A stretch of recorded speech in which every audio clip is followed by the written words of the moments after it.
Hello, ladies and gentlemen, it's Jay, and today we're going to be reviewing this awesome Son Goku from SH Figuarts Tamashii Nations, and it is a Dragon Ball figure, not a Dragon Ball Z figure, not a Dragon Ball Super figure, just a old school Dragon Ball figure.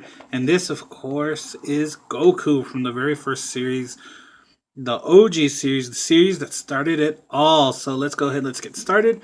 Here's the old school Dragon Ball logo. Uh, we have the Toei sticker, Bandai, Tamashii Nations, Funimation, warning. Right here it says Son Goku, SH Figuarts. Here's an illustration of the figure of Goku looking awesome with Dragon Ball. He's smiling, illustration of the figure, some more parts here. Here's Goku in the window with the different faces. Go to the side of the box, illustration of Goku of the figure. SH Figuarts, Son Goku. Go over here, clear window, Son Goku, SH Figuarts, Son Goku. Top of the window, nothing here, illustration of Goku. Go to the bottom, SH Figuarts, Son Goku, another illustration of the figure. Go to the back of the figure, Son Goku, super modeling. Shows the Shenron that I didn't get. And more poses that you can do with Goku. Of course, he comes with the Nimbus, and he comes with the Power Pole. Simple style, heroic action, and the warning, choking hazard, blue fin, and all that stuff. Caution for ages 15 up, yada yada yada. So let's go ahead, let's unbox this bad boy and let's check this out. I'm excited for this figure. Okay, so when you slide Goku out here, as you can see, this is everything that he comes with, and it's great because since this figure is so small, to justify the price, he should, in my view, come with a bunch of accessories, and he does. Comes with these two extra faces. He comes with the Dragon Ball. He comes with these two open palm hands, these two karate grip, these two karate chop hands, these two grip hands to hold the power pole. These are these are two-piece hands, and then these are more karate grip or karate martial arts pose style hands. Of course, you got the flying Nimbus here. Of course, you have this power pole when it's when he has it on his back, and then you have the actual power pole out of here, just a bit extended, so like when you compose them in a fighting style. And of course, you have two Saiyan tails that he comes with, and then of course he comes with this Tamashii stand here to pose him on the Nimbus. So I guess we'll go into more detail. This is the smallest SH Figuarts figure in all of the Dragon Ball line. Z, Dragon Ball, all that. He's a child. He has to be at least 3.5 inches. He's like 3.5 inches tall, and the only reason that you could say he's 4 inches tall would be because of the top of his hair here. I think all the proportions are to the anime, because more or less chibi style. When he's a kid, he's a bigger head, smaller body, all that good stuff. As a comparison, I don't have any of my other SH figures on me, but I have the Dragon Stars base form Goku right here. So if we put Kid Goku, we fix adult Goku because this Goku looks a bit derpy.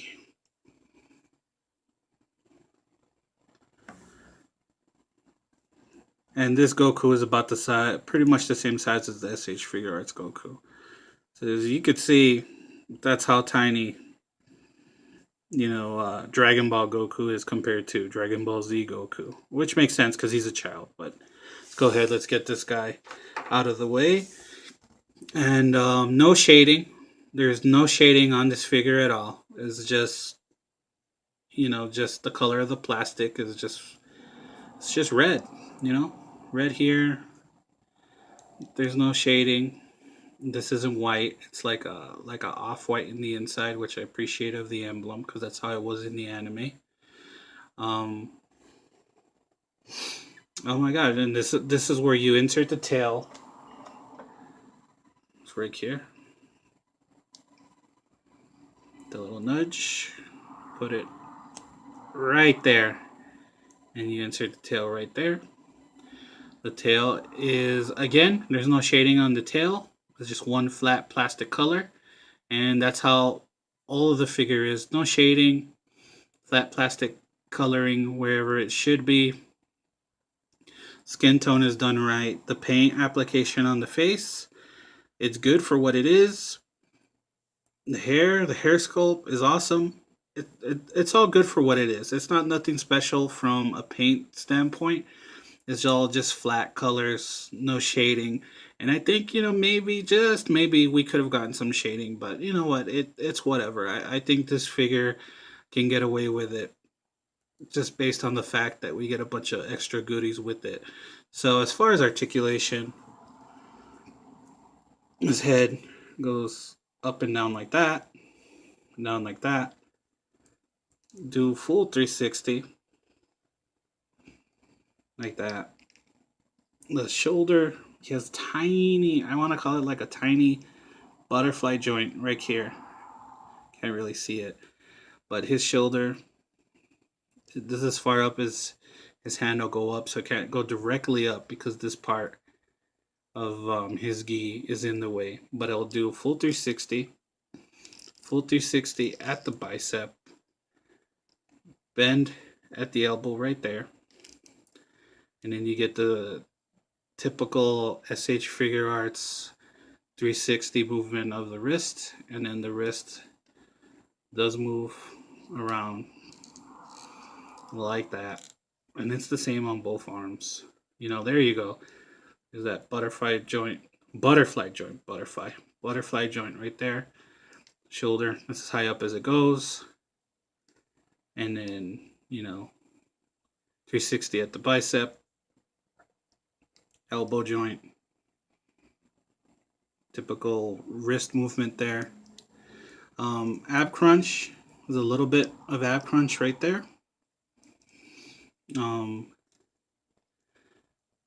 He cannot do a full 360 at his waist because he realistically doesn't have a waist, and that's as much as he'll move. This is like soft plastic, and it does move around like that. So if you want to make the gi like that, move it right there. It has like a little joint right here. We can move it to the side like that, or just move it all the way full 360. As far as the legs, right here at the hips, it's that brand new. No, it's not the brand new. The leg will move like that. It's not the. I was gonna say it was the brand new technology for the leg, but it doesn't look like it. It'll move like that, all the way up, all the way down, like that. Knee joint, move out like that, and it's like that for both legs. That, like that, like that, like that. Ow. My joints are popping. Knee joint right there. And then, of course, 360 at the ankle, has a pivot, ball point, all that good stuff. You can bend the toe like that. And it's the same on both legs. So he has pretty good articulation for such a tiny figure. And again, this is all one piece for his tail. And his tail goes like that. Full 360. All that stuff. And he looks pretty cool. But I guess, it's kind of hard to stand up. Click this in. Put him right there. But yeah, he's pretty nice figure. He's pretty awesome though. But I guess we'll move on to the faces and stuff. So obviously, when we open up the box, this is the stock face that he came with, and I'll show you the other faces and the other arms that he came with. Of course, he comes with the clenched fist out of the box, but let's go ahead and let's show off everything else that this bad boy comes with. Here we have the laughing face. Because we could call this like the having fun face or the happy face, or I don't know what to call it, but here's the other face. And then here we have these karate pose hands. And then here we have the two-piece hands. And I guess I'll call this the Nixon pose. I am not a crook, or whatever. But yeah, these are the two-piece hands. Or I guess you could use this to replicate like rock, paper, scissors. I don't know. A set of open palm hands, I guess, that you could use like if he's throwing the Kamehameha wave or whatever you want to do with it. Here we have the karate chop hands. He has the set of grab hands. And you can make him use these grab hands to hold the 4-star Dragon Ball that he comes with. I guess you could have him like holding the 4-star Dragon Ball like that if you wanted to. But yeah, those are the grab hands. And then next we'll get into the power pole and all that other stuff. Here you have the power pole accessory. Now to put the power pole on them, you basically have to take the head off and then loop this over and then have it right there. So, and obviously when you put this power pole, the extended version, in his hands, of course, you could go ahead and clip this top part out so it looks like it's out of his hand. So that way, you know, like it makes sense, like, oh, he has it out, you know, he's using it or whatever.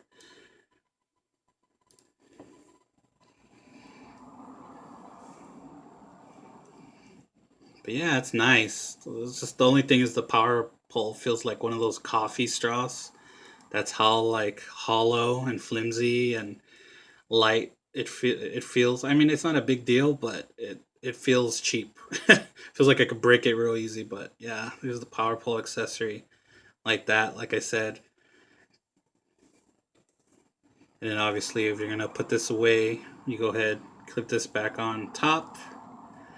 You know, to give it the effect that he has the power pole, you know, put away on his back. But yeah, that's the power pole accessory. And I already showed you the Dragon Ball, and all I have to show you now is the Nimbus Cloud. So let's get on to the Nimbus Cloud. Okay, here we have the Nimbus Cloud. And the Nimbus Cloud, unlike Goku, does have some nice shading here. I don't like that you can see that this is a different plastic piece. Like you can see that gap. That kind of bothers me, but it's whatever. There's this clip here that you clip in a piece of Tamashii Nation's figure stand thingy. I'll show you right now. It's to hold up Goku. It's a cloud. What can I say? It's a cloud. The tail does move, so I guess you can move it like that. You can move it like that, or however you want to move it. Yeah, the cloud has articulation. But yeah, I mean, it's decent shading for a Nimbus Cloud, I guess. And then you have these two clips to clip in the stand that it comes with. Now, the stand that it comes with is this Tamashii Nation stand, as you can see. Put it up like that. There's the two holes. The two holes you insert right there. And you insert right there. Let's go ahead and move the camera. Have it floating like that. And then, like I said, there's that part of the cloud right there. And it comes with this. Put this together. And this you go ahead and you clip in right there. And then right there, let's do hold Goku waist up. I guess you put Goku right up like that. And there you have Goku flying on the Flying Nimbus. Just pretty cool. I mean, well worth the money, given everything that you're given with this figure, well worth the money. But I guess let's go ahead and let's get to the final verdict. Oh yeah, guys, sorry about that. Before I forget, you have this other tail that I forgot to mention. And this tail's like a hook tail, and I guess you'd use it to like hang them up somewhere if you wanted to hang them up in your display or something like that. You could hang them backwards. But anyways, now moving forward to the final thoughts. Overall, guys, again, another amazing piece from Bandai Tamashii Nations SH Figuarts. Another beautiful figure. I was quite impressed and delighted and surprised to have had so many accessories. I mean, you get the 4-star Dragon Ball, you get 2 extra faces, you get another different tail, you get the power pole, you know, the power pole out extended and the power pole on his back. You get the Nimbus Cloud, you get the SH Figuarts Bandai Tamashii Nation stand to carry the Nimbus Cloud, and then you get the other little stand to carry Goku by the waist. All that in itself is well worth the price. Yes, he is a tiny figure. If it was just the figure alone, with maybe a couple faces and a couple hands, it would not be anywhere near the price that these figures usually cost or run. But since this figure comes with all those extra accessories, it's well worth it. Now, with that being said, there are a couple negative things that I want to go ahead and note and go ahead and tell you guys if you haven't heard from other reviewers. Now, one of the things I want to go ahead and bring up is the lack of shading. The lack of shading in his hair, the lack of shading in his gi. Just a little bit of shading would have been nice. It's not a major flaw, but if you are a customizer, you know, you know, you basically have the skills to go out and get like model paint and shade it yourself if you are skilled. If you are not, it's a bit of a bummer, but again, it is not a deal breaker. It's just a shame that we couldn't get a little bit of shading. I mean, for God's sakes, even the Nimbus got some shading. Another thing that I do not like is when you swap out the hands. There's there's a tiny peg that you have to put the hands on, and on a figure this small, if you mess up slightly, you could end up breaking the peg on the wrist, and it sucks because it's such an expensive figure for a lot of people. So if you break his wrist, that's about it. It'd be nice if they found a way, to where they could have just made it, where you're swapping out the forearm instead of the wrist. It would have been a lot better because, having a tiny little ball peg that you swap the hands on, it made me nervous. There's a couple times there where I thought I was going to break it, or I was afraid I was going to break his wrist off. But other than that, I cannot recommend this figure enough to any hardcore Dragon Ball fan, Z fan, any type of fan in general of Dragon Ball. If you are a Goku fan, go out and buy this. There's no reason not to buy this. But, this is probably my favorite SH Figuarts figure, along with the Nappa that I last reviewed from SH Figuarts. So, but yeah, thank you for joining me with this video. As always, hit that like button and subscribe. Hit that bell for notifications of when my videos drop. And like I always say, no matter what time of day you are watching this video, don't forget to smile. This is Jay, and I'm signing off, and I'll catch you guys later.